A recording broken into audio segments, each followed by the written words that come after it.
Welcome in, everyone, to another edition of the GSMC College Football Podcast, brought to you by the GSMC Sports Network. I'm your host, as always, Tommy Brzee. It is Monday, November 25th around here, and we got a packed show. There's no two ways about that. It was a crazy weekend this past weekend, and we got a ton to get to. We'll start with what should have been the biggest story of the weekend in Ohio State, Indiana. Kind of ease into the show. Somehow we'll ease into the show with the top 5 matchup of the day. Then we'll get into the SEC. We'll break down all the other games that have gone down. Ole Miss obviously falls to Florida. Bama falls to Oklahoma, as well as A&M to Auburn. 3 games that we're absolutely going to have to talk about and definitely shake up the SEC and the CFP race quite a bit. Then we'll get to the Big 12 mess. Obviously, Colorado falls this past weekend. Arizona State beats BYU in a crazy fashion. And then you do have Iowa State surviving against Utah to stay in that fight. But going to be an incredible finish there, and still about 9 teams that are still alive for that conference. Then we'll get to a little bit of top 25 roundup. We'll get to Texas and the Quinn Ewers injury. We'll get to Penn State surviving against Minnesota, Notre Dame rolling Army, and much more. And then we'll finish it out with a little bit of a whip around. We'll talk about Nebraska getting to a bowl game for the first time since 2016. We'll talk about Oregon State winning the very first Pac-2 championship. A ton of different stuff that I want to break down at the very end of the show. But before we jump in, I do want to remind you all we get tons of questions and comments throughout the show, and the best way for you all to get your question on the screen, we can have fun back and forth here, is to use the super chat. At the bottom of the chat on the Sports Network page, you can click that, add any question, comment you'd like. It'll pop up on the screen and we can have fun back and forth here. Definitely want this to be as interactive as possible. We're getting into a crazy part of the season where I think a lot of people have some questions. So anything you have, I'm more than happy to answer it. Just utilize the super chat, or GSMCpodcast.net does the exact same thing. So utilize that if you'd like to. But let's get into this, because this is somehow the easiest story to start with. The top 5 game of the weekend kind of became a subplot of the weekend throughout the day, but let's get into this one. Let's kind of ease into the show with the top 5 matchup somehow, but let's jump in here. And I think overall, the biggest thing that kind of I came away from this with was at the very end of this game, when the clock hit 0, when it was triple zeros on there, I did not think Indiana deserved to be in the playoff. I felt like they did not prove enough on the field to be in the playoff. Then everything else happened. And now I'm at a point where if they are not in the playoff, if they win next week and they are not in the playoff, I got a big problem. And we should all have a big problem with the way that we're going about business with the playoff. But at the end of the day, it started with an incredible Indiana drive. They went 75 yards, scored a touchdown. It looked like they kind of had this defense a little bit. The offensive line was playing incredibly well. You had 2 defensive pass interferences against Davison Igbinosun, who has kind of that issue and likely will be attacked pretty much throughout the rest of the season. But throughout the entirety of the game, they had one 70-yard drive to start. They had one 75-yard drive at the very end to score. Between that, they had 8 total yards. They were getting totally dominated on the offensive side of the ball between those 2 drives, and the mistakes were absolutely huge for Indiana. When you look across the entire game, they were doing things that they just don't normally do. Obviously, Curtis Work giving away the fumble there, but then you also have miscues on special teams that we talked about. You had the muff snap that led to a 3-play touchdown drive. You had the return from Caleb Downs to open the second half. And that was really it. That's all you needed to give Ohio State, and they were going to end up burying you. So it really came down to Indiana just wasn't quite to the physicality level that they needed to be in this game. And then on top of that, they made a couple of mistakes that they hadn't made pretty much all year. So it was kind of a perfect storm for Indiana in a number of different ways. And I think more than anything, the physicality advantage was very clear. At least towards the latter stages of this game, it became very, very clear. Indiana came out, played really inspired, played well for about a quarter and a half, and then just the size of Ohio State took over. It was just the energy, the talent level, the physicality was just greater on Ohio State's side than Indiana's side, and it started to show throughout that game. All that being said, I thought these running backs played pretty well for Indiana. It wasn't a great running day by any means, because you add in the sack yardage, it was pretty ugly, but they went, Tyson Lawton went for 5.3 yards per carry, Justice Ellison 3.6, so wasn't perfect by any means, wasn't necessarily what you wanted, but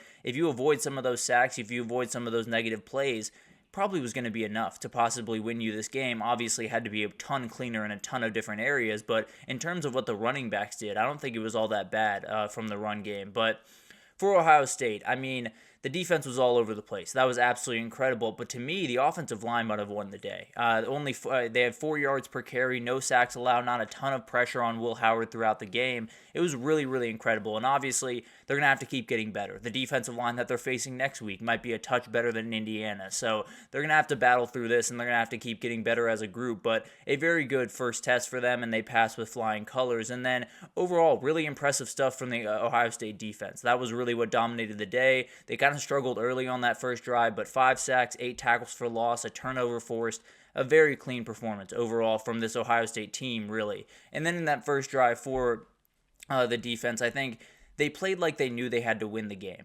There's so many different times in a football season where you have someone big go down and you know that you have to step up just a little bit more. It happened earlier in the year when Quinn Ewers went down for Texas. The defense started to play a little bit better, knowing they had to play a little bit better if they were going to win those games. And then in this one, you see Seth McLaughlin go down, lost the name there for a second, but you see Seth McLaughlin go down this week, and you say, okay, it's probably going to be a little bit more up to us to win this game on Saturday and to win really the rest of the games on the schedule, and they really showed up. The back end, I'm a little bit worried about, I'll be totally honest, particularly Davison Igbinosun, but overall, I think they're still a relatively attackable group. I don't necessarily think they're bad. I think they're a really, really talented, really versatile group, but when you play a team like Oregon, or you play a team like Texas, or Georgia down the stretch, it's going to put a lot of strain on that group, and you're going to have to play a whole lot better than you have throughout the season. So maybe that defensive line will just have to be absolutely dominant. Maybe the pass rush will have to get home time and again if they're going to want to be able to handle this, because it does feel like that back end, while very talented and while very good, not quite to the level of a national championship team if you're going to have to play Oregon, if you're going to have to play Texas and all these other teams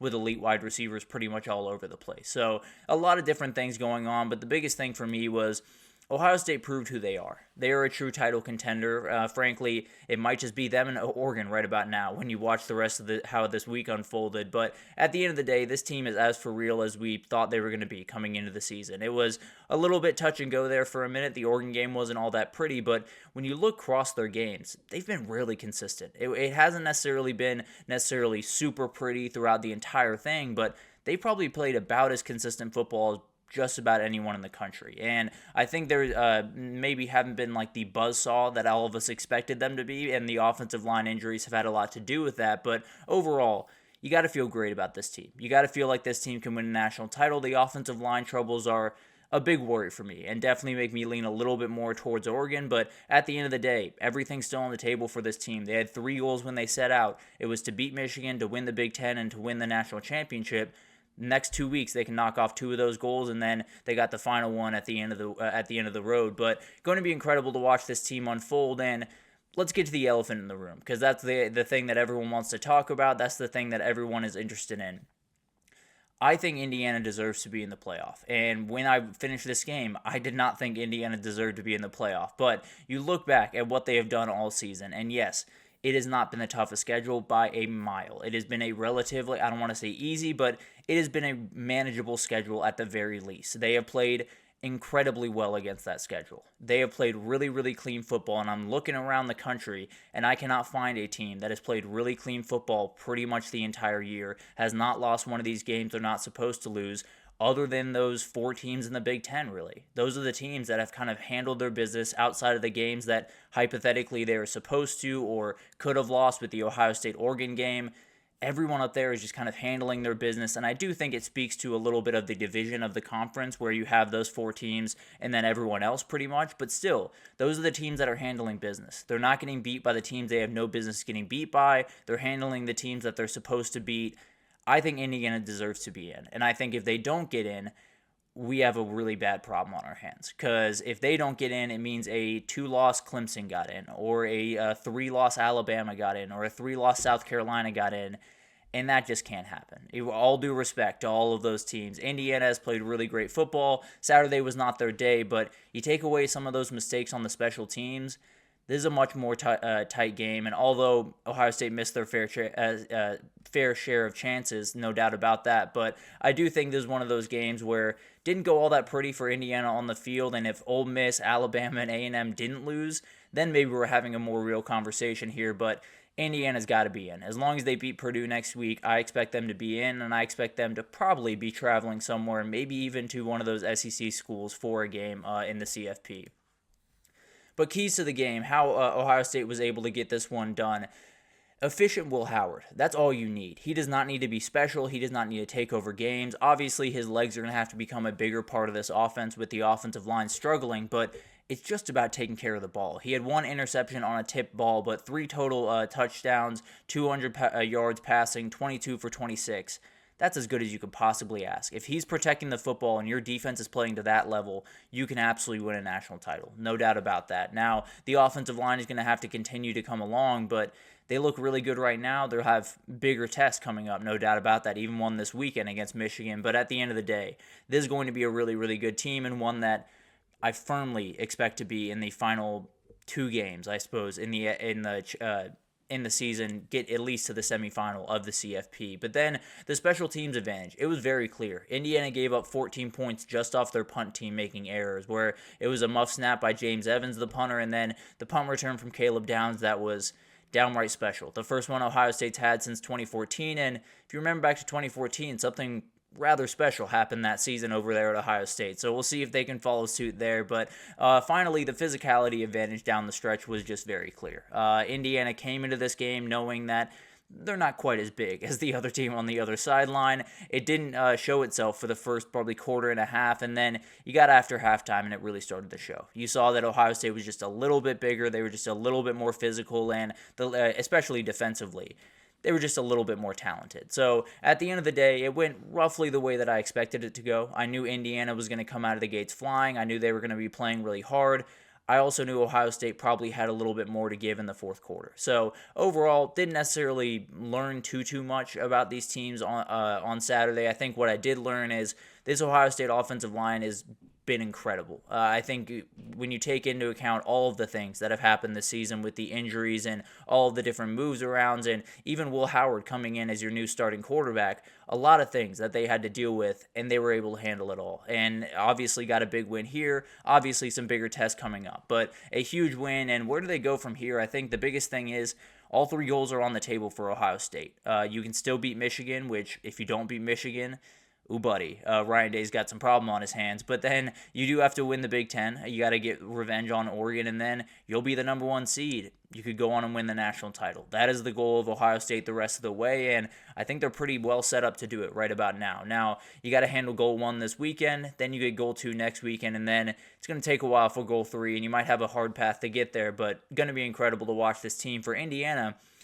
I think they're there. I think they're in the CFP as long as they handle Purdue, which if they don't, then throw them all the way out of the CFP. But I think they will handle business there. And if they're not in the field tomorrow, we got some problems. I'll be totally honest with you. The CFP committee will have to answer to a lot of people if Indiana's not at least in the field. I don't expect them to be hosting. I expect them to be somewhere in that 12-9 range. But if they're not in that 12-9 range, I got some problems. I'll be totally honest with you. I've been someone that has leaned a little bit more towards the SEC, but when you watch the SEC this past weekend, you understand why I'm leaning very far away from them right about now, and we'll get into that right after this break. We'll get into Bama losing, Ole Miss losing, A&M losing, and trying to figure out what the SEC is going for. But we'll break it down right after this, so stick with us.